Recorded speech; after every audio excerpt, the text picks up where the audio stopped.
Buenas tardes, tenemos el honor de estar en esta tarde con Julio Mayer, profesor tan importante para toda Latinoamérica, Iberoamérica, en el derecho procesal penal de fines del siglo pasado y comienzos de este siglo.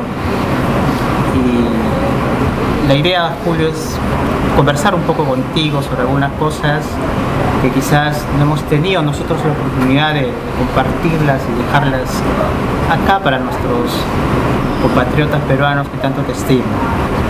¿Cómo estás? ¿Cómo te sientes? ¿Cómo has pasado estos días por el Perú?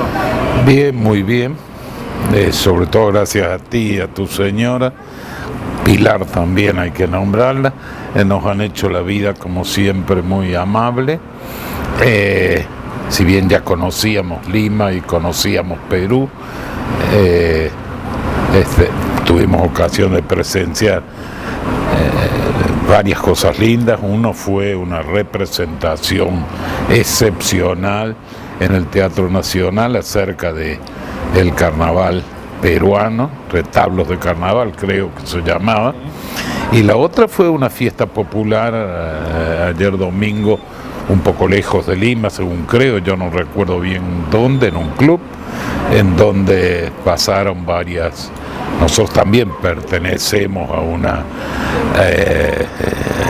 banda de allá, o a una en Tilcar, en Jujuy. Tú sabes que nos gusta el carnaval del altiplano, es decir, el carnaval de la cordillera, como le llamamos nosotros, o del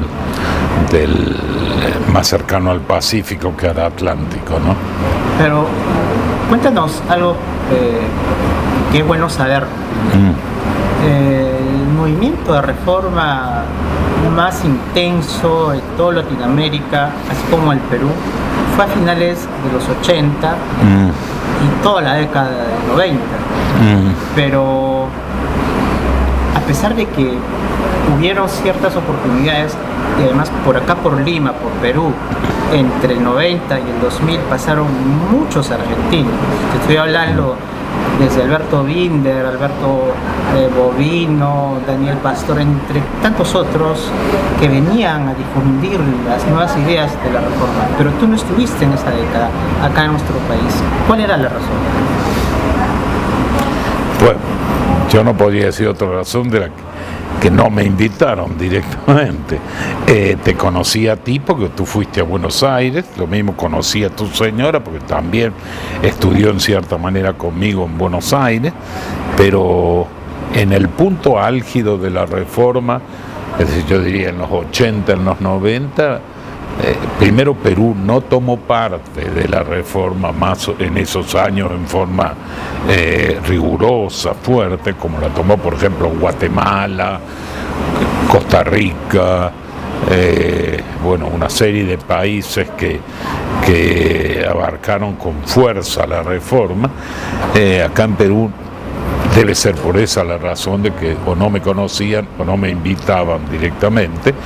Lo cierto es que la cuestión empezó acá en Perú bastante más tarde, y porque hoy yo no vengo tanto al Perú, y si vienen mucha gente que tú has nombrado que han sido discípulos míos, como Daniel Pastor, Alberto Bovino, no recuerdo quién otro, Binder, por ejemplo. Alberto Binder, es porque ya salgo relativamente poco conforme a mi edad directa. Alguna vez te escuchamos hacer una crítica al régimen de entonces acá en el Perú, porque realmente bueno, política, no, políticamente en eso tienes razón. Había olvidado, me habían invitado al Perú anteriormente, en eso tienes razón, pero debido al sistema político que el Perú, lo mismo pasó con Chile durante Pinochet, en el Perú de Fujimori yo no quería venir, esa es la verdad. Yo, algunas condiciones políticas menores, yo no pretendo decidir qué gobierno va a tener ni siquiera mi país, ni el Perú, ni ningún otro lugar a donde yo voy, pero en forma oficial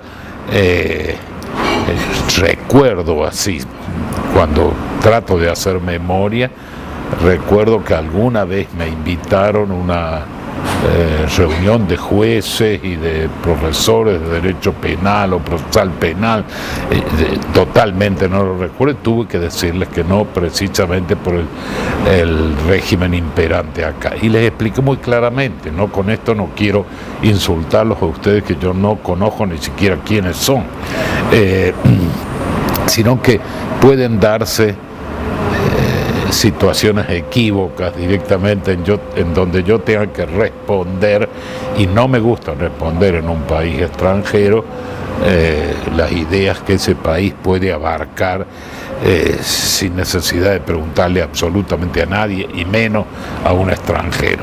En ese sistema, en el sistema que regía cuando gobernaba Fujimori, yo no quería venir al Perú. En eso tienes razón, yo lo había olvidado por completo. Sí, claro.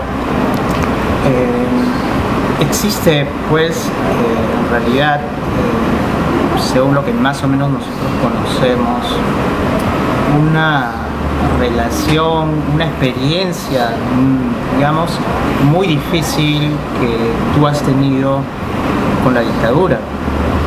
Los gobiernos, y básicamente en tu país, en Buenos Aires, no ha sido, pues, una relación que se haya producido, sino más bien con muchas dificultades.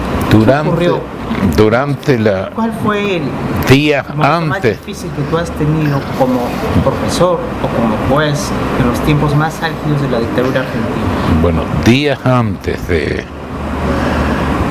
golpe de Estado formal en la Argentina, en donde una junta militar se hace cargo en el año 1976 del gobierno, pero a mi juicio siguiendo un mismo programa político que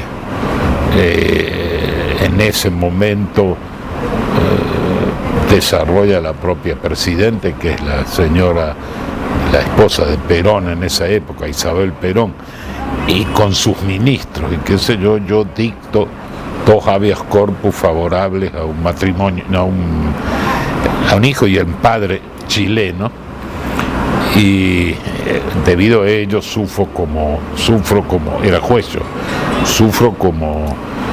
advertencia el hecho de que se coloque una bomba en mi casa. Todo eso desarrolló un sistema preventivo, después del cual, pese a que yo nunca dije que era exiliado, yo aparezco en Alemania, esa es la verdad, estudiando en Alemania. Ya tenía una beca concedida, los alemanes me mandan los pasajes para mi señora y mis 2 hijos, y nos vamos a Alemania hasta fines del año 78, prácticamente el año 79, en donde todavía la dictadura argentina seguía vigente, pero es después de la visita de la Comisión Interamericana de Derechos Humanos, y después de eso siguió el sistema bastante más débil directamente, claro, o bastante más flojo. Entonces, eso va más o menos del 76 a 78. A fines del 78. Y cuéntanos, en ese periodo, en esa estancia en Alemania... Después yo ya renuncio a la magistratura en el año 81 y ejerzo la profesión hasta que me designan juez del Tribunal Superior de la Ciudad. Por casi 20 años ejerzo la profesión de abogado. Se genera a raíz de este atentado contra tu vida, tu familia. ¿Qué tema investigaste allá en Alemania? La síntesis del tema que yo investigué es difícil de traducir al castellano porque fue escrito primero en alemán. Se trata de una crítica severa a lo que yo denomino monismo normativo. El libro que se publicó en idioma castellano en Buenos Aires y aquí acaba de ser reeditado por otra editorial. Se llamó La función normativa de la nulidad, pero en realidad es una crítica a los sistemas monistas que ven al derecho desde un punto de vista único. Por ejemplo, no puedo recorrer hoy todo, sino demoraríamos horas en esta conversación. Por ejemplo, el punto de vista de Kelsen, que adhiere el derecho a la necesidad de una sanción. Derecho es toda regla que en definitiva termina en una sanción. O el punto de vista de los imperativistas, para los cuales el derecho cumple la función que cumple el modo imperativo en el lenguaje, ¿no es cierto? Y todo eso critico yo en ese pequeño libro, y al final le agregué en la Argentina, porque nadie quería publicarlo como crítica al monismo normativo con ese nombre, porque realmente no lo iba a comprar nadie. Le agrego un capitulillo final en donde digo qué función cumple la teoría de la nulidad dentro de la teoría del derecho. Pero fíjate, curiosamente, como lo dices, este libro se acaba de republicar. O sea, casi después de 30 años. Sí, yo no quise tocarlo por la sencilla razón, me pidió el editor si yo podía reeditarlo de nuevo, y yo me negué a reeditarlo porque tendría que volver a estudiar 3-4 años de nuevo para ponerle la bibliografía todo al día, y no estoy dispuesto a hacerlo, eso es la verdad. Digamos que el contenido y la influencia teórica que fue grande, fue importante, ¿no? Yo tengo una pequeña conferencia sobre resumida al máximo sobre el tema, que se llama ¿Para qué sirve el derecho? Yo se las di acá si quería que hablara sobre eso, pero podríamos decir, si algo bueno se saca de lo malo, que gracias a ese atentado de la dictadura en tu país pudiste hacer este aporte tan interesante al punto que se está reeditando en estos días. Yo no diría gracias a la bomba que me pusieron. La bomba fue un capitulillo feo, horrible, pero bueno, ¿qué le vas a hacer? Más bien la bomba se refiere a mi actividad judicial, es decir, el atentado se refiere a mi actividad judicial. Yo ya tenía pensado, yo estudié en Alemania en el año 63, 64. Lo que quisiéramos conocer un poquito, Mario, ¿cómo se inicia tu relación con la escuela alemana? Por una beca que yo consigo de un instituto oficial alemán, es decir, del Estado alemán, que se llama, en siglas DAAD, Deutsche Akademische Austauschdienst, en castellano, Servicio Alemán de Intercambio Académico. Esa beca la recibo, yo todavía vivía en Córdoba, la recibo en Córdoba y me voy a estudiar a Alemania. 63. Fines del 63 yo parto para Alemania. Más aún, el 13 de diciembre del 63. Y lo conozco porque es el día en que se dicta la sentencia contra un gran folclorista que es el Chango Rodríguez, cordobés, que lo condenan por homicidio. Mató de un pistoletazo a un adversario. Qué curioso, ¿no? El 13 de diciembre del 63, el día que yo parto de Córdoba para Alemania. ¿Sí? Y cuéntanos, ¿es allí, en esa primera instancia, donde tú logras el doctorado? No, cuando vuelvo. Yo regreso en el año, fines del año 65 a la Argentina. Tuvimos la oportunidad de quedarme allá para doctorarme allá en Alemania. Me la dio Welzel, en ese entonces director en Bonn, decano de la Facultad de Derecho y director del Seminario de Filosofía Jurídica, pero discutiendo con Marínez resolvimos volver a la Argentina. Claro. O sea, tú regresas a Argentina Yo la beca era preparar el doctorado en Buenos Aires, en Córdoba. Claro. En Córdoba, yo me doctoré en Córdoba. Y luego tienes una segunda estancia en... Después de 10 años, en el año 76, que a propósito de esta situación, me voy con la familia, ya tenía 2 hijos, va toda la familia, sí. ¿Y cómo hacías para sobrevivir? Porque la beca no te financiaba. No, la primera era una beca de estudiante. La segunda no, era una beca de científico, y era una beca joven científico se llama, y era una beca grande, sí, nos permitía vivir a todos lo más bien con la beca. No digo, pero yo tenía un autito, un cucaracha, llaman ustedes, un Käfer en alemán, un Volkswagen de esos que se fabricaban en México, y por supuesto en Alemania.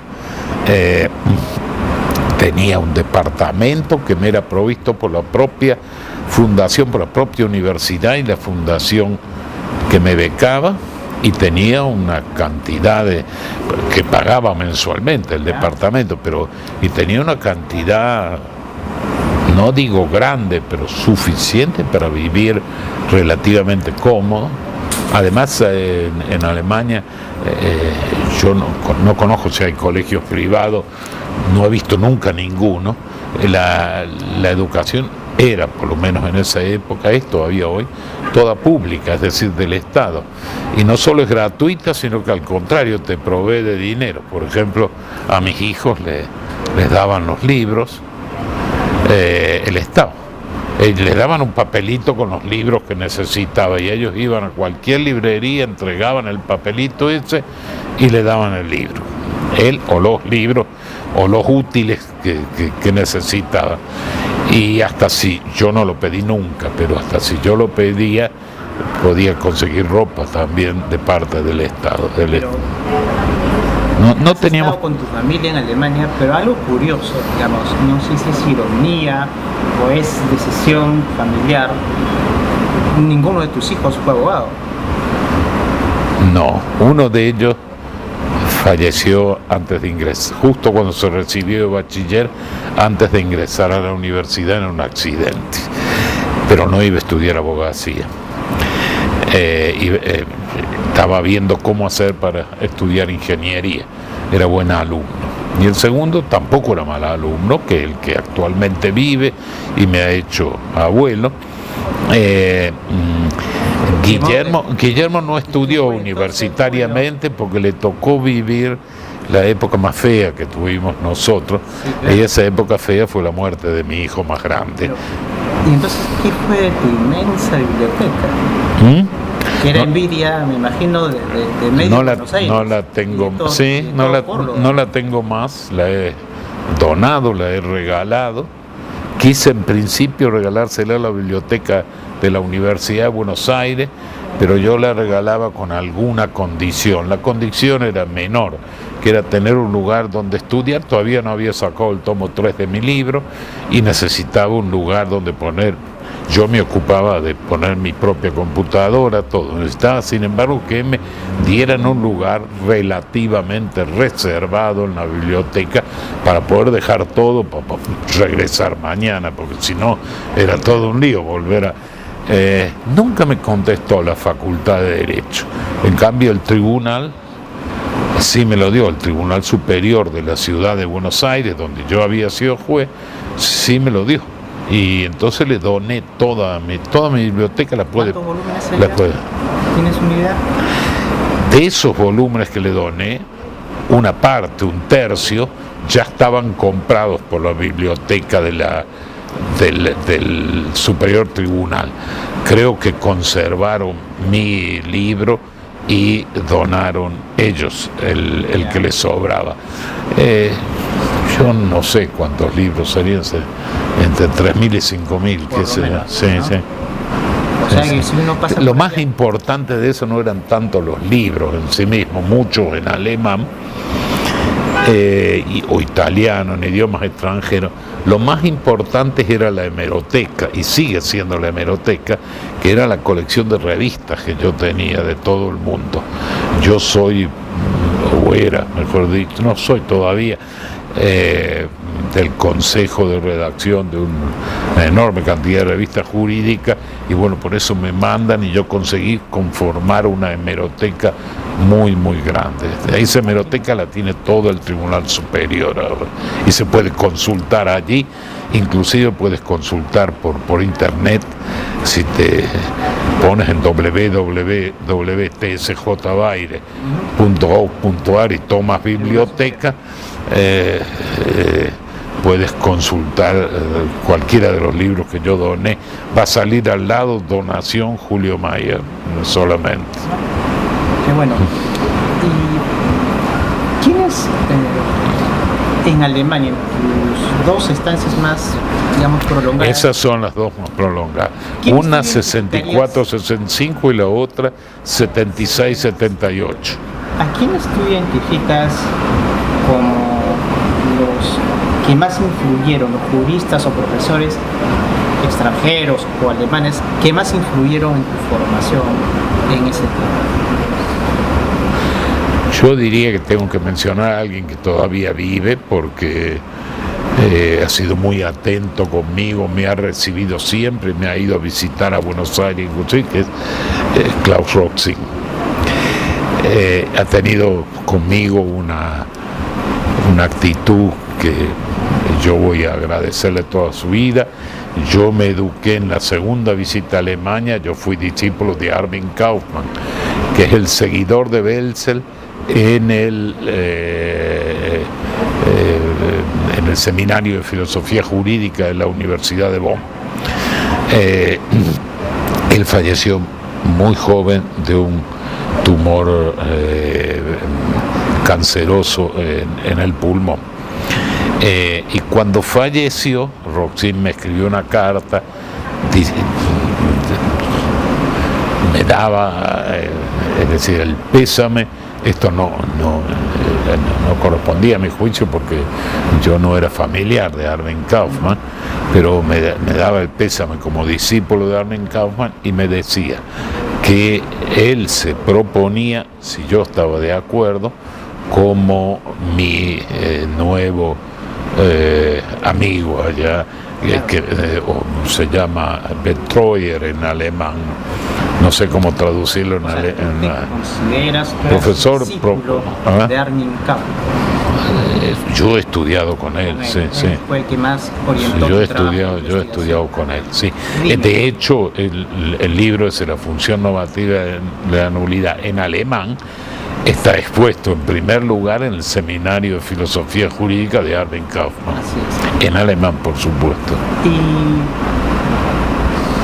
en esta relación que tú tienes, digamos, intentando hacer una comparación, dime. Y después yo tengo amigos, profesores, que ya no son más profesores conforme a la edad, de los cuales puedo nombrar a Eberhard Struenzer. Yo sé, Julio, que a ti muchas veces no te gusta hablar de tus cosas, o como decimos acá coloquialmente en el Perú, no te gusta meterte autobombo. Pero podríamos decir que de todos los juristas argentinos o quizás latinoamericanos, tú eres el procesalista penal que abrió los caminos y la mirada hacia Alemania por el trabajo que hiciste, por la traducción a la ordenanza procesal penal alemana, por el libro Función Normativa de la Nulidad, entre otras cosas. Esto puede ser dicho, pero no debe ser adjudicado a mí. Pero antes que tú, yo era por concurso, muy cercano a la fuente, pero por concurso yo era en la Universidad de Córdoba ayudante alumno del profesor Alfredo Vélez Mariconde, que fue junto con Sebastián Soler el que cambió, que es el origen a mi juicio de toda la reforma latinoamericana, el que cambió el derecho procesal penal cordobés.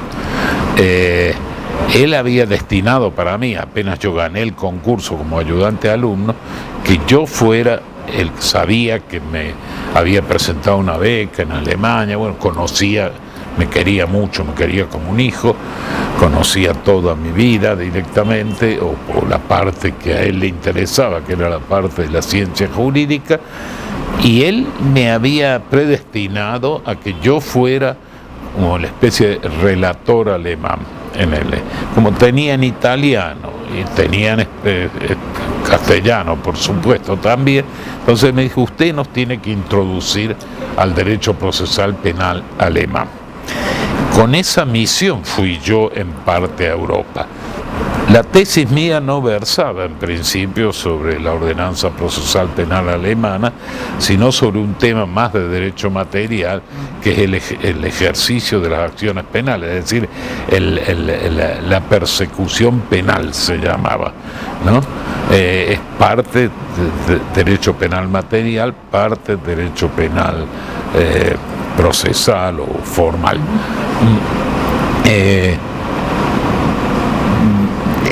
Cuando llegué acá todavía vivía Vélez, yo fui a presentar. ¿Cuándo fallece Alfredo Vélez? Y Vélez fallece unos 2 años después, yo creo que en el 72, muy cerca de mi madre, primero mi madre y después Vélez. Entonces, si regresamos a Buenos Aires, ¿quién sería, crees tú? ¿Quiénes, no sé si hay más de uno, han sido tus maestros o los juristas ya argentinos que han influido en tu formación? En Buenos Aires, yo creo que ninguno. En Buenos Aires he tenido buenos amigos. Es decir, quizá quien más influyó, pero ya había influido antes con sus libros. No fue porque lo conocí en Buenos Aires, sino porque yo ya lo había leído totalmente, fue Sebastián Soler, a mi juicio el que introdujo a la Argentina en el derecho penal moderno.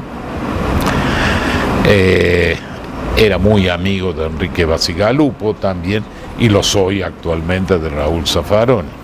Es decir, yo me he manejado, ellos tienen, salvo Sebastián Soler, que ha muerto hace ya mucho tiempo y era muchísimo más grande que yo, a quien yo encontré, sin embargo, vivo en Buenos Aires y asistía a sus clases.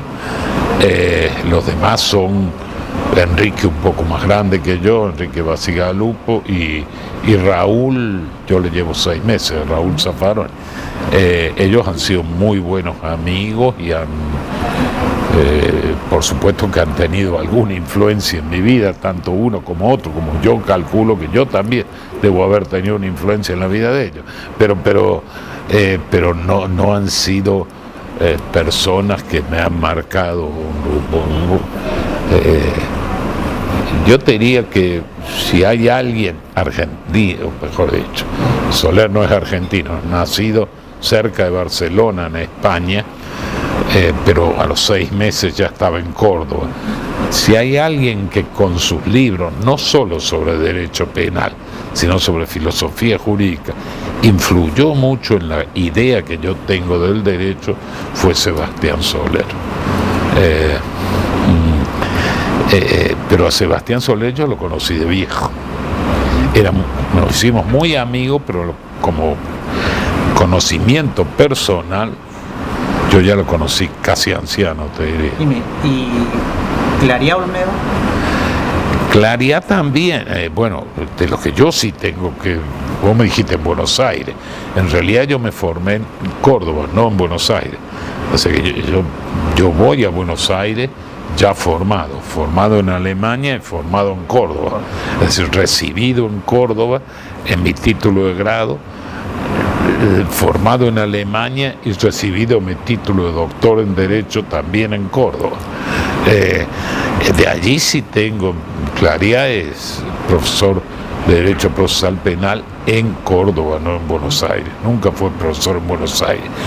Ha dado conferencias, clases, todo. Quien más influyó en mí fue Alfredo Vélez Mariconte y Claría como segundo. De todas maneras, Claría era adjunto de profesor adjunto de la cátedra de Alfredo Vélez Mariconte. ¿Y tú fuiste adjunto de quién cuando te inicias en la docencia? No te entiendo la pregunta. ¿Fue qué?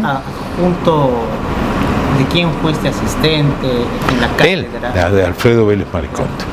Y fíjate, hay una cierta coincidencia en la obra de Alfredo Vélez y la tuya, por lo menos en el trabajo, uno de los primeros trabajos que haces ya de tipo tratado, que es en el tratamiento histórico. Sí. Fuentes históricas del derecho. Sí, eso lo aprendí, posiblemente se lo haya aprendido de él, no tanto de Soler. Es decir, yo creía como Vélez que de alguna manera, para explicar políticamente el derecho procesal penal era necesario, pero griego, romano, medioevo, está bien, pero hay que decir verdad también de eso. Eso no surgió como una explicación del derecho procesal penal, al contrario, hay muchas páginas de eso que debieron ser tiradas. Esa es la parte de la tesis sobre la persecución penal, una de las partes, que yo ya traía escrita desde Alemania, y que cuando llego a la Argentina me dicen, no, tenés que traducir la ordenanza procesal penal alemana. Y no había forma de cambiarle a Vélez esta situación al que yo le tenía un respeto como si fuera mi padre directamente. Esa es la pura y santa verdad. Y Vélez me dijo, no, tenés que, lo que estás haciendo, déjalo, lo puedes hacer después. Tenés que... Y a mí se me dio por hacer la tesis que al final salió en 2 tomitos sobre la ordenanza procesal penal alemana. Pero bueno, le busqué la vuelta, pero no fue de mi agrado, esa es la verdad. Yo estaba haciendo y llevaba una parte histórica de la persecución penal, histórico-política muy grande. Y yo con esa parte hice la primer parte del primer tomo de mi libro, digamos. Sí. Eso, tus libros, esa parte, los 2 primeros tomos que publicas ya bajo ese formato, sí están acá, pues, ¿no? Los tenemos en la Biblioteca de San Marcos, está en la Biblioteca de la Universidad Católica, en algunas bibliotecas privadas, ya obviamente inspirado varios trabajos, sobre todo en esa parte histórica que eso debe haber sido influencia. El manejo de fuentes que eso debe ser influencia de Vélez, porque Vélez siempre predicó que la única forma de comprender políticamente el derecho procesal penal era aprendiendo los distintas. Por supuesto que no es una historia puntual directamente, pero es una historia a grandes rasgos de lo que ha sido la persecución penal en todo el mundo, ¿no es cierto? Pues mejor dicho, la cultura nuestra, en la cultura occidental. Transportémonos ya hacia finales del 80 y ubiquémonos en algo que es muy importante para todos nosotros y para el movimiento de reforma procesal, que es el Código Procesal Penal Modelo. Cuéntanos, ¿cómo surge esa idea? ¿Cómo se gesta? Cuando yo me estoy por volver de Alemania, año fines del 78, conozco por una persona que llegó a ser presidente y amigo mío, cordobés también, que llegó a ser presidente de la República Argentina, Fernando de la Rúa. Conozco que va a haber en el año 80 precisamente, me parece que en el 80, quizá pueda equivocarme en alguna fecha, en el año 80 un congreso en la ciudad de Guatemala. Me pregunta si yo querría ir y que hay una comisión encargada de la redacción de un código modelo para Hispano-Luso América, directamente España, Portugal y los pueblos que hablan luso hispanoparlantes de América. Y me pregunta si yo quería proyectar ese código. Yo digo, al principio no tengo tiempo, porque yo vuelvo a la Argentina, pero tengo que ver qué hago, no sabía qué iba a hacer, claro, etcétera. O sea, lo que pasa cuando uno vivió mucho tiempo en el extranjero. Pero voy a intentarlo. A ese congreso llevo yo los 100 primeros artículos. Recuerdo ahí lo conocí a Fairén Guillén, que estaba muy entusiasmado con el trabajo mío. y que había llevado, como siempre, Freire, una cosa sobre el, ¿cómo se llama? El custodio de Aragón. Él es Aragones, era Aragones, falleció. Como 3 tomos, era una cosa así ilegible, no porque no se pudiera leer, sino porque, como yo le decía, profesor, yo esto voy a tardar por lo menos 1 año en leerlo, no puedo leer acá en 10 días. Bueno, yo fui enfermo al congreso o semi-enfermo, al congreso de Guatemala. Y allí se trabajaron los primeros 100 artículos de lo que fue después el Código Modelo. En ese momento era una proposición.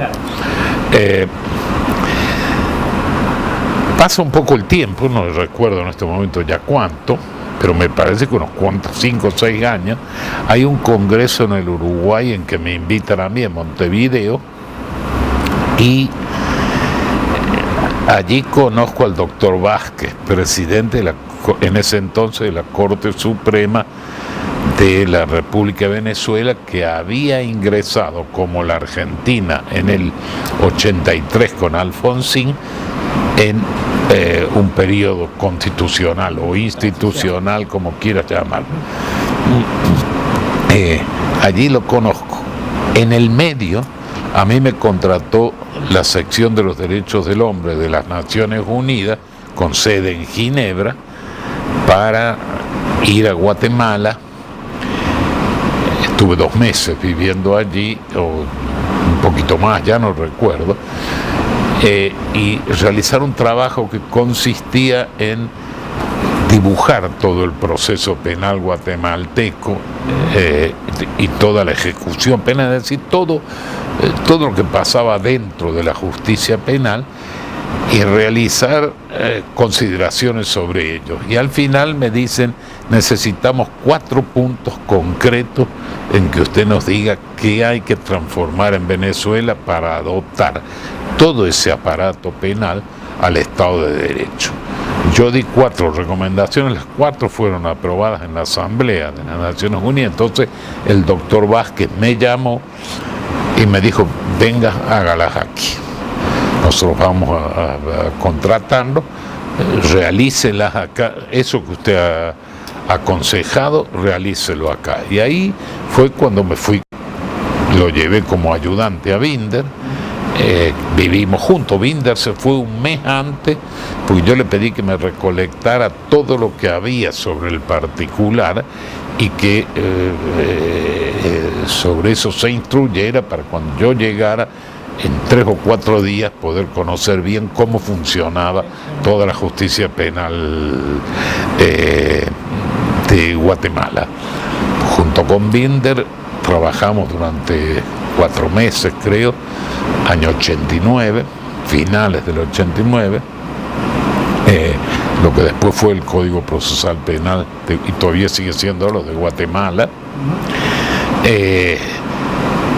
Redactamos también la Ley de Organización Judicial e incluso después el Código Penal, que es más tarea de Binder que mía, porque al final de los 4 meses me formula la Corte Suprema la propuesta que yo me quede en Guatemala, y yo no me quiero quedar, quiero volver es decir, no volver a la Argentina, porque de ahí me fui a España. Yo tenía una invitación a España, en donde viví como 2 meses, y después tenía una invitación en Alemania, donde viví como 5 meses más. Yo me pasé todo el año 90 prácticamente fuera de mi país, entre finales del 89 y bueno, y allí el Código Modelo aparece un poco antes. Guatemala lo toma como código base por primera vez, pero el Código Modelo aparece un poco antes, porque al mismo tiempo que Binder me ayudaba pues yo tenía el encargo de hacer el Código Federal Argentino en época de Alfonsín. Al mismo tiempo que Binder me ayudaba, íbamos redactando el Código Modelo, que es un poco más amplio en el sentido que tiene más posibilidades que el Código Argentino, que había que presentarlo a un parlamento que lo tenía que aprobar como ley. Ahí hay posibilidad de mover, hacer algunos enroques para mover, por ejemplo, si querían jurados, si no querían jurados, ¿no? El código modelo se termina en el año 86. Ya cerrando la década de los 80. Justo en el año 86, el año donde se termina el código modelo también, y se aprueba en un congreso en un congreso de la, ¿cómo se llama? Asociación Iberoamericana de Derecho Procesal, algo así. Se aprueba en un congreso de eso y sale publicado en Montevideo por Vescovi, que era el presidente de la Asociación Iberoamericana de Derecho Procesal Penal. Entonces, y en la década del 90... De Derecho Procesal. En la década del 90, para hablar solamente de Argentina, ¿qué provincia de Argentina es la que de manera más fidedigna siguió los patrones del Código Modelo? Córdoba y Tucumán fueron las dos provincias que siguieron más a la letra el Código Modelo. Curiosamente, Buenos Aires está por otro camino. No, Buenos Aires. Pues no podemos decir que sea. Hay que conocer mucho internamente el problema para darse cuenta por qué sucedió así. El proyecto del 86, que venía presentado al Parlamento por el gobierno del doctor Raúl Alfonsín, así como él tuvo que irse unos meses antes, el proyecto fracasa allí. Cuando viene el doctor Menem, cambia ese proyecto y toma como base el Código de Córdoba antiguo, el del año 39, que había sido copiado por un jurista de la capital, se llama Levene. El código no era malo, tanto es así que ha permitido el juzgamiento de todo. Código Levene. Sí, le llaman Código Levene, pero en realidad no lo hizo él. El código es el mismo Código de Córdoba con 3 o 4 cambios menores que no... había gente que quería, entre ellos, por ejemplo, yo recuerdo a Pepe Caferata, que decían que el código que nosotros proponíamos era un salto al vacío, que había que tomar el Código Córdoba y realizar el Código Córdoba. Bueno, lo cierto fue que bueno, te agradezco una enormidad. Lo cierto fue que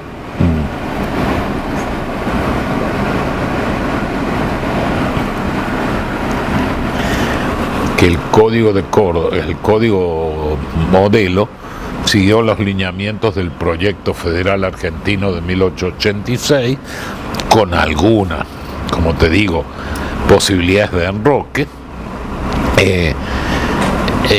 y aparece más o menos en el 88, que es cuando, casi en los 90, cuando en un congreso, que no recuerdo cuál era, ni dónde fue, pero me parece que fue en Uruguay, en Punta del Este, en Maldonado, me parece, ¿no? En este momento no recuerdo, esa es la verdad. Es cierto. Y es terminado, perdón, sí. Yo me voy acordando a medida, se termina en Punta del Este, en Maldonado, invitado por Enrique Vescovi, hoy fallecido, va Ada Pellegrini Grinoble, la jurista brasilera, quien ya ha leído el código, ya tenía contacto por intermedio de Esquelas conmigo, y me invita a mí a Sao Paulo un mes y medio, no me acuerdo cuándo me quedé.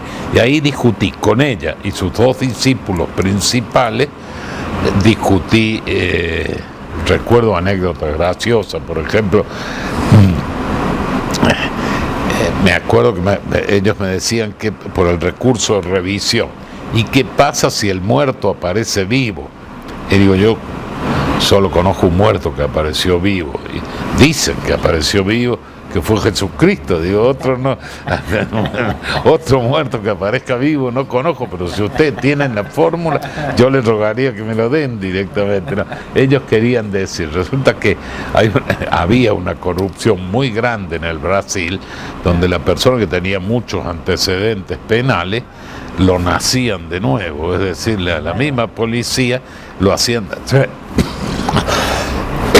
le daba el nombre de una persona que había fallecido más o menos de su misma edad, le entregaba la personalidad de esa persona, entonces ya no tenía más órdenes de detención ni nada directamente. El resultado es que este era el muerto vivo.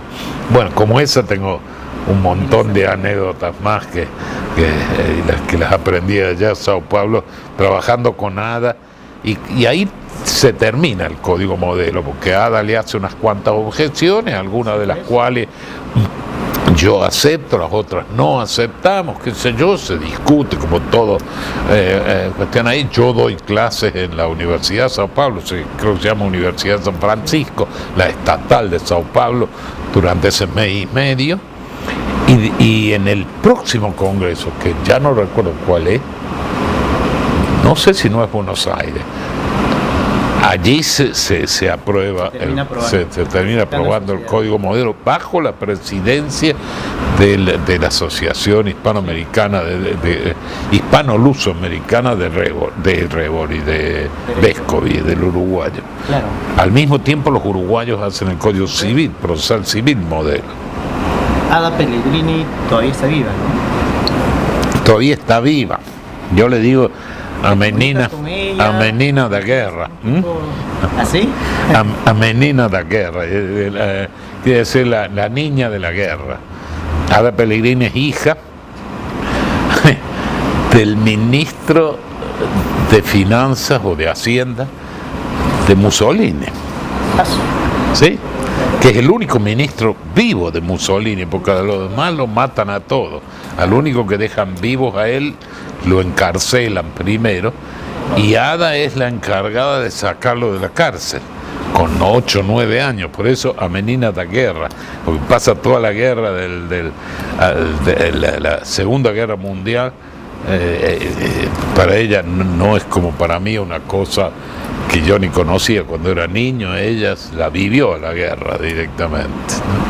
Yo soy muy amigo de ella, la quiero mucho. Vive todavía, vive en Sao Paulo y vive en el mismo lugar que donde yo la visitaba siempre. Interesante. Nos vemos muy poco porque Ada sigue muy vinculada a esa asociación hispanoamericana, y yo una vez que se fueron los uruguayos, Vesco, que eran mis amigos, agarraron los colombianos, creo, todo eso, yo ya no me metí más, no quise ir más, ¿no? Y hoy en día ya ni se acuerdan de mí, así que bueno, en realidad Jairo, no sé cómo se llaman los Jairo Parra. Jairo Parra, todos ellos son los asumieron ya son los dueños, sí, como yo digo, los colombianos asumieron el poder en la cuestión, y de ahí yo ya no fui más. Sí, parte de la historia. No tiene nada que ver, es solamente por la cuestión de que ya no pude ir una vez, no me avisaron otro, ya ni sé. Lo cierto es que yo perdí todo contacto. Yo tenía mucho contacto con Adolfo Gelsi Vidal, con quien estuve aquí en Lima, con Enrique Vescovi, y ya no recuerdo todos los demás uruguayos que eran los que dominaban la escena en esa asociación, ¿no?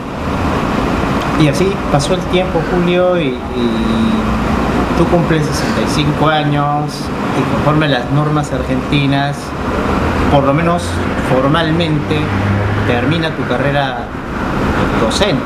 Lo digo formalmente porque en la práctica tú sigues tu peregrinaje no te creas. de profesor, pero... No, yo he querido... La Universidad de Buenos Aires tiene un estatuto, no todas las universidades argentinas responden al mismo esquema.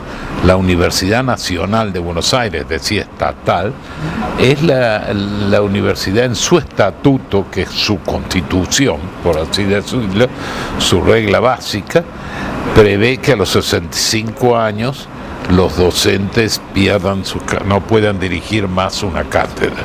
Esta es la razón por la cual hay una enorme cantidad que fuimos al mismo tiempo profesores de Derecho Penal que no somos más, entre los cuales está Raúl Zaffaroni, estoy yo. Pero un poco perversa esa norma, ¿no? ¿Ah? Un poco perversa esa norma. No, yo no creo, yo estoy de acuerdo. En la práctica tú estás todavía haciendo No, cosas. pero hago relativamente poco, pero ya no dirijo la cátedra, que es lo que busca la norma, que haya nuevo concurso y nuevos profesores. Yo creo que es correcta la norma. ¿Quién ha ocupado tu lugar en la universidad? No se puede decir, porque la cátedra es prácticamente una habilitación presupuestaria, de tal manera que teóricamente Daniel Pastor ocupó el presupuesto que dejó libre Zaffaroni, y el mío no lo sacaron nunca más a concurso, lo dejaron ahí. No sé si alguien, que a lo mejor lo pasaron a una cátedra de Derecho Civil, vaya a saber dónde lo pasaron.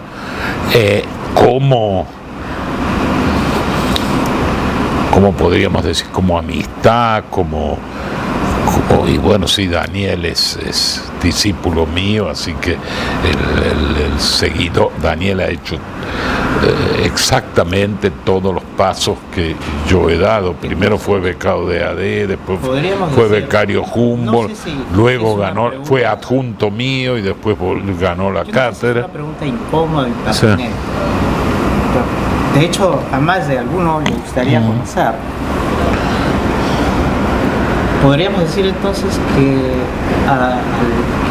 Daniel Pastor es tu discípulo más connotado y no Alberto Binder. Yo con Alberto Binder no tengo ningún contacto hoy en día, no porque no sea conocido mío, sino porque no nos vimos más. Pero el trabajo con él, y tú lo has escrito en tu prólogo, fue muy intenso. En una época sí, porque Alberto es un tipo excepcionalmente inteligente y me ayudó una enormidad. Pero luego él siguió su trabajo solo, siguió su carrera solo, en realidad no siguió al lado mío. Además, tú me comentabas, eso es bueno un poco conocerlo, ¿no? Daniel me fue presentado a mí por Alberto Binder. Claro. Pero tú tienes una definición de discípulo. Para ti, ¿quién es discípulo en sentido estricto? El individuo del que yo soy director de la tesis doctoral. Y que logró hacer la tesis y obtener el grado. Sí, bueno. El otro es discípulo que fracasó, pero sigue siendo discípulo. Los que me nombraron a mí director de la tesis y yo aprobé el esquema para hacer la tesis, esos fulanos son discípulos míos.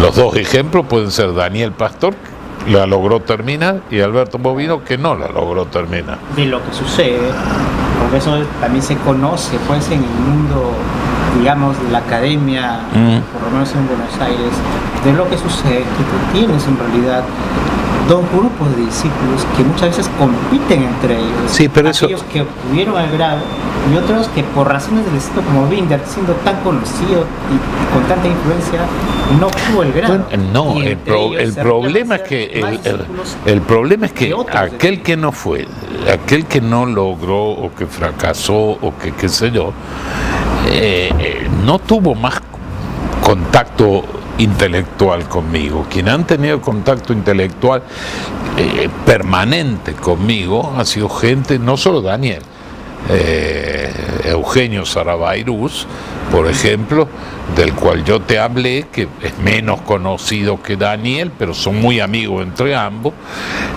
También es un discípulo muy querido mío, de Marines, por ejemplo, porque están en casa constantemente, me invitan a su casa constantemente, y yo, digamos, intelectualmente hemos seguido más o menos los mismos pasos. Es decir, ellos no solo me han postulado a mí como director de tesis, sino que al mismo tiempo hicieron la tesis, yo se las corregí, y todavía después de tesis presentaron a concurso ¿me entiendes? Entonces el problema seguido. Son dos tipos de discípulos y otros que... Alberto, por ejemplo, es el ejemplo más querido mío, pero existen otros, existen Mirna Goranqui, y se han separado, pero no por eso, no porque unos hayan fracasado y otros no hayan fracasado. Ha habido una separación, a mí no me lo ha dicho nadie, así que nadie vino a notificarme una separación entre ellos. Si tú quieres conocer, yo me di cuenta del problema el día que relata ese pequeño librito que sacaron una tarde con Julio Mayer. Eso se hizo en la Facultad de Derecho, en el Salón Rojo de la Facultad de Derecho. Fue muy bonito para mí. Yo ya había dispuesto a donar toda la biblioteca al Tribunal Superior de Justicia, pero reservé como 15 libros para todos quienes habían sido discípulos míos. Hubieran obtenido su título de doctor o no lo hubieran obtenido, ¿me entendés? Y fui y me volví con casi todos los libros. Eran libros muy queridos para mí. A ver, ejemplos. Por ejemplo, a Gabriela Córdoba le regalé los estudios de Derecho Procesal Penal con los que yo estudié en mi carrera de grado, que están todos, no solo subrayados, sino con inscripciones mías al costado. Por supuesto, hasta a Marcelo Sancinetti, me parece que le regalé la edición oficial del Código Penal argentino de 1900. De ahí, o el Código Tejedor, ¿no? uno de los códigos más antiguos de Argentina, el Código Penal. Una pregunta. ¿A alguien le regalaste el libro de Faustín Elie? Porque no. Tu biblioteca la tenía, si era sí, uno de los poquísimos. Sí, ese está en el Tribunal Superior de Justicia. Es una joya en realidad. Sí, ese está en el Tribunal Superior de Justicia. Pero por ejemplo, los dos libros de Soler, Las palabras de la ley y la interpretación de la ley, que en mí ejercieron una influencia muy grande para comprender qué es lo que era el derecho, fueron a parar a otros dos discípulos míos. Pero como te dije, más todavía, después los mandé por correo, porque como no asistieron a algunos, entonces ahí me di cuenta que había una verdadera alguna división, ¿no es cierto? Y la división, quizá tengas razón vos, unos tuvieron suerte y los otros fracasaron, porque sé que lo que no les gustó a los que, claro, Daniel me parece que fue el alma mater de ese homenaje, y entonces él sacó a todos aquellos que se habían doctorado, para que cada uno, no podían hablar todos, porque si no hubiéramos estado 5 días, no una tarde, como no podían hablar todos, entonces sacó a cada uno de los que había obtenido el doctorado, tomaba un tema que yo había y lo criticaba, y después al final hablaba yo para defenderme o agradecer. No. Lo cierto fue que ahí me tuve que volver y lo mandé por correo a aquellos que no habían asistido, y uno me vino de vuelta diciendo que no lo quería recibir, así que no voy a decir cuál acá. Así que, como te digo, no es. Este libro lo trajo por acá hace como 3 años, Daniel. Es un opúsculo pequeño, dice Una tarde con Julio Mayer, y en efecto. Sí, lo he visto en tu biblioteca. Julio, esta también ha sido para nosotros una bonita tarde. En realidad, yo tengo el gusto y todo, debo confesar que más allá de nuestra relación amical ya de algunos años, nunca habíamos podido tener un diálogo más o menos así pausado sobre cosas que deben quedar un poco en la memoria de nosotros, de los peruanos, para destacar y siempre tener presente lo importante que ha sido tu trabajo. En realidad estamos muy agradecidos. No, el agradecido soy yo. El agradecido soy yo, que se crea que la palabra mía tiene algún valor, ¿no? De hecho, Cuando uno llega a cierta edad, el hecho de que algunas personas mucho más jóvenes, como sos vos, crean que la palabra de uno tiene algún valor, significa mucho, ¿no? Significa mucho.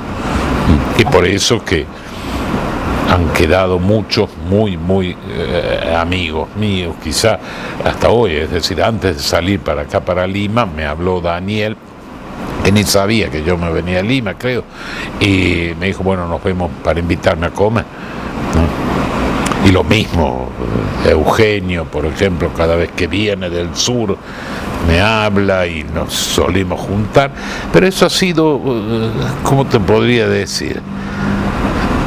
Ha sido una cuestión natural, porque yo he tenido que estar más en contacto con ellos por la sola razón de que han terminado su tesis en un número de años muy grande, no es una cosa de 20 días, sino 5, 6, 10 años a veces, ¿me entendés? Yo se las he corregido, han tenido que volverla a realizar de nuevo, aceptando mis correcciones, y eso ha demorado también, de nuevo yo a ver la tesis, y eso ellos han terminado muy exigente, muy claro, muy al lado mío. En cambio, por ejemplo, a Alberto, que yo era como un padre directamente, y ¿sí? Él mismo decía que que él era hijo mío directamente. Era tu hijo claro. actual. Y bueno, no lo veo nunca, yo hace años que no lo veo. Ironías. Y no lo veo, claro. Bueno, Julio, sabemos que ya estás con el tiempo casi para partir. Sí. Te agradecemos enormemente. Bueno. Esperamos sinceramente que te lleven los mejores recuerdos de nuestro país, y de hecho eso seguro. Que estarás por acá otras veces para compartir ojalá todo lo que tú sabes enseñarnos y lo que nosotros modestamente también ojalá. Buenas tardes y quedamos otra vez. Gracias, yo no tengo más que palabras de agradecimiento, no solo para los peruanos, sino para ustedes, como te he dicho, para ti, para tu señora, para Pilar también, que nos está escuchando acá. Les agradezco mucho de nuevo que me hayan hecho feliz la estadía, esta vez en Lima. Encantado. Buenas tardes. Bueno.